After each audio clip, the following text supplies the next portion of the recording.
एक राजा की पुत्री थी, उसका नाम था वैराग्यवती। क्या नाम था उसका? नाम वैराग्यवती इसलिए था कि वो जन्म के बाद जब से उसने बोलना शुरू किया वो वैराग्य की ही बातें करती थी।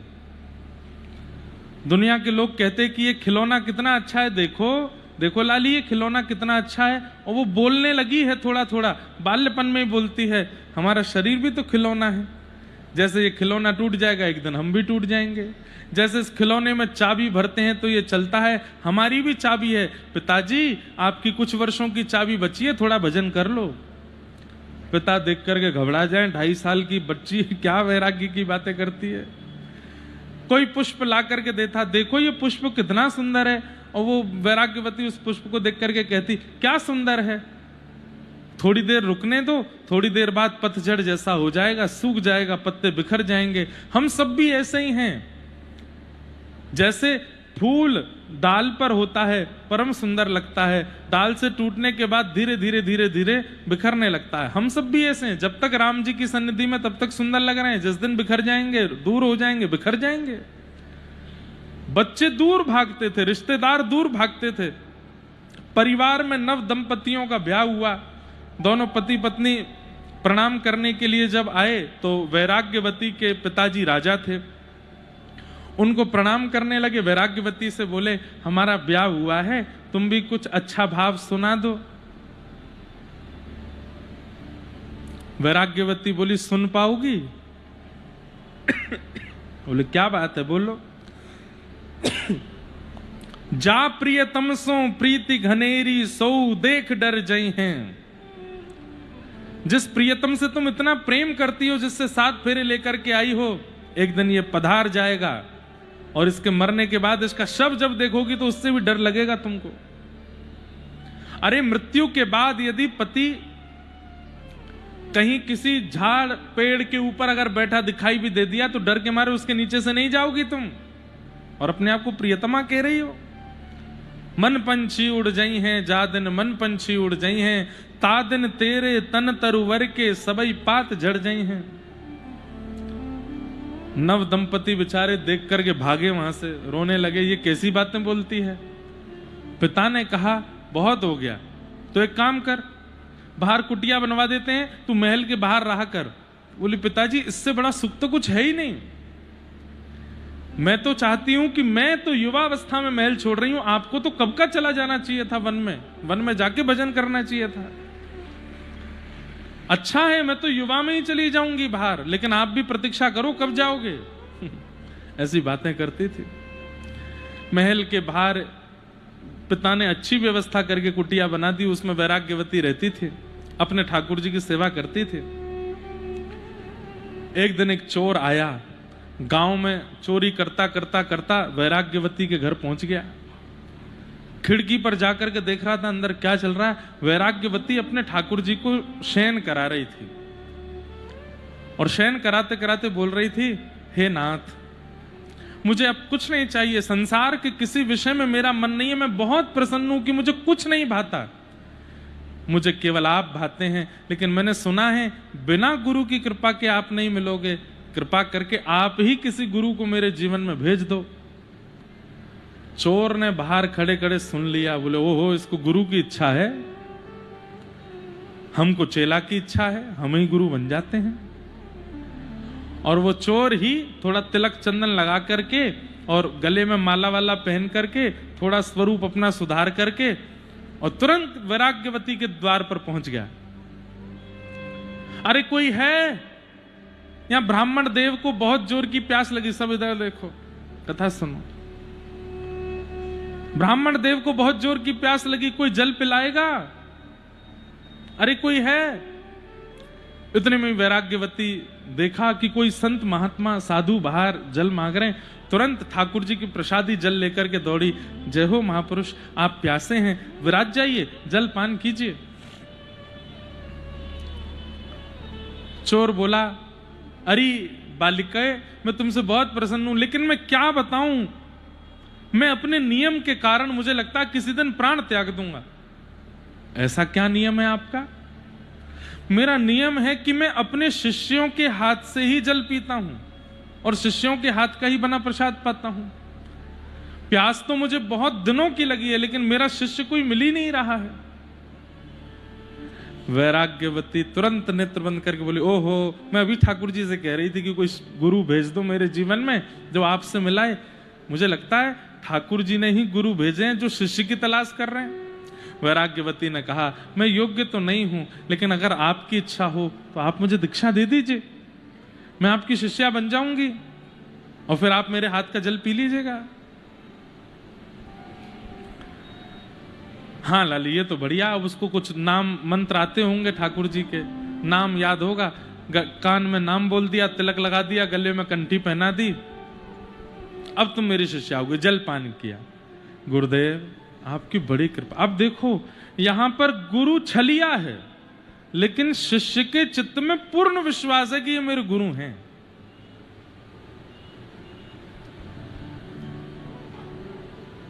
मुझे आज्ञा कीजिए ना, मुझे राघव जी कैसे मिलेंगे? बोले राघव जी से मिलना है? बोले हाँ, तुम्हारे पास जितनी संपत्ति है, जितना सामान है, सब लेकर के चलो। आश्रम में एक बहुत सुंदर उत्सव करना है हमें, उस उत्सव में हमें जरूरत पड़ेगी, सब ले जाकर के गुरु जी के आश्रम में लगा दो, राघव जी तुमको मिलेंगे।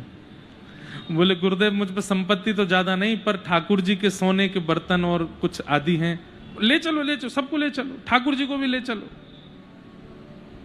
वैराग्यवती ने तो झटपट सब सामग्री रखी। गुरु के वचन अटल कर मानो, मेरे गुरुदेव कह रहे हैं राघव जी ऐसे ही मिलेंगे। सब सामान इकट्ठा कर लिया, ले जाने लगी।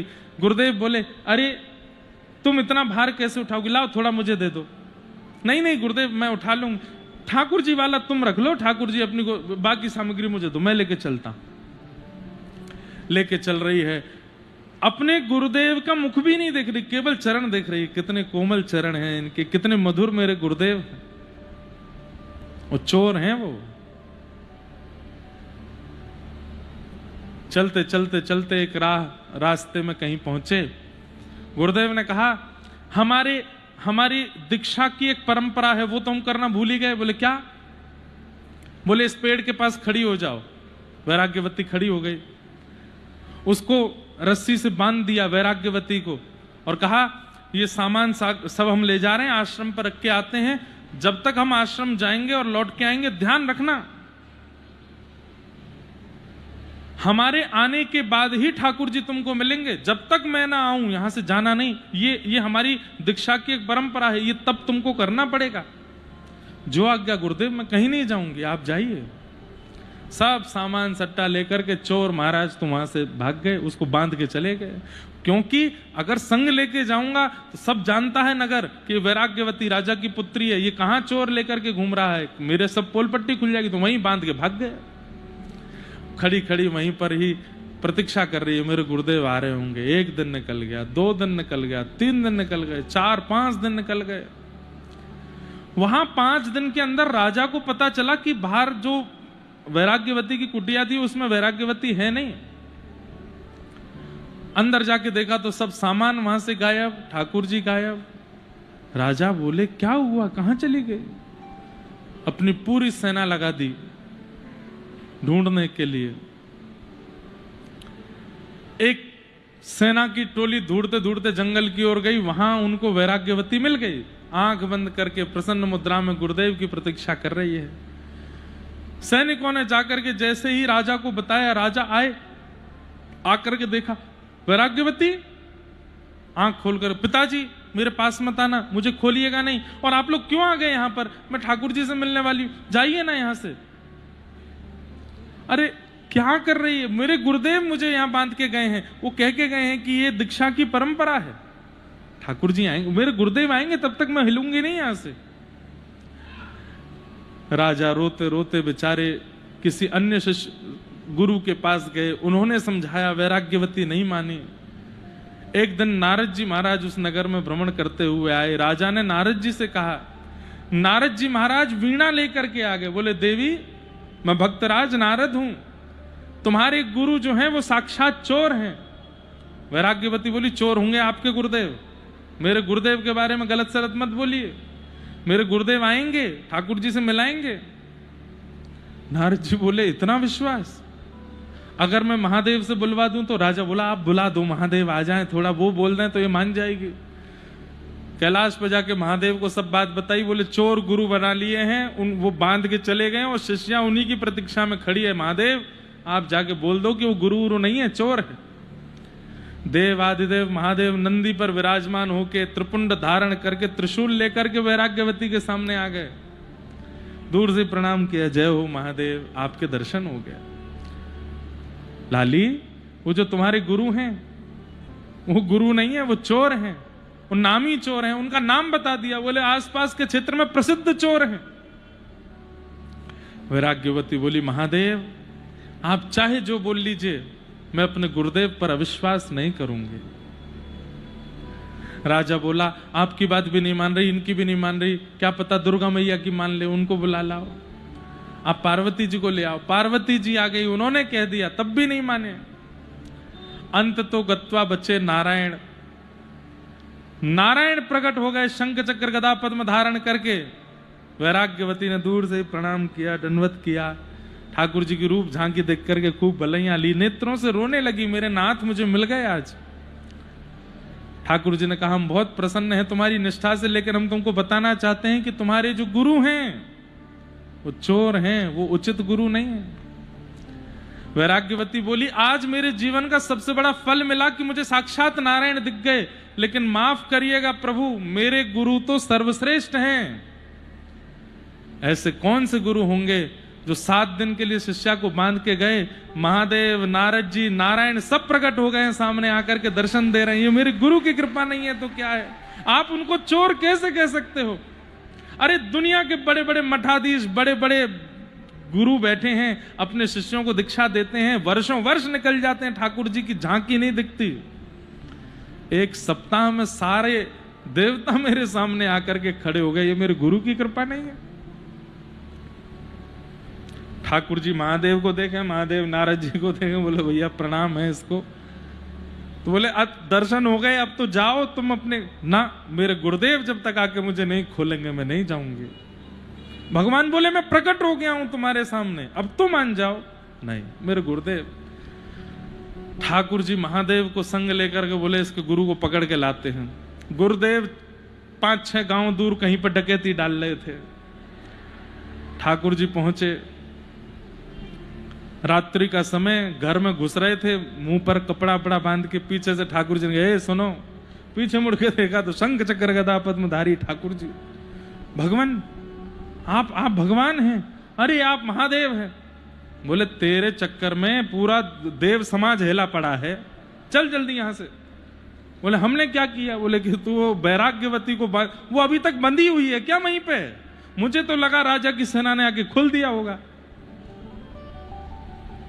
ठाकुर जी उसको लेकर के गए, जाकर के उसने जब वैराग्यवती की रस्सी खुली, वैराग्यवती ने दंडवत प्रणाम किया, चरणों में लेट करके, और चरण पकड़ करके बस माथे से लगाने लगे, मेरे गुरुदेव आपकी कृपा, सब मिल गए मुझे।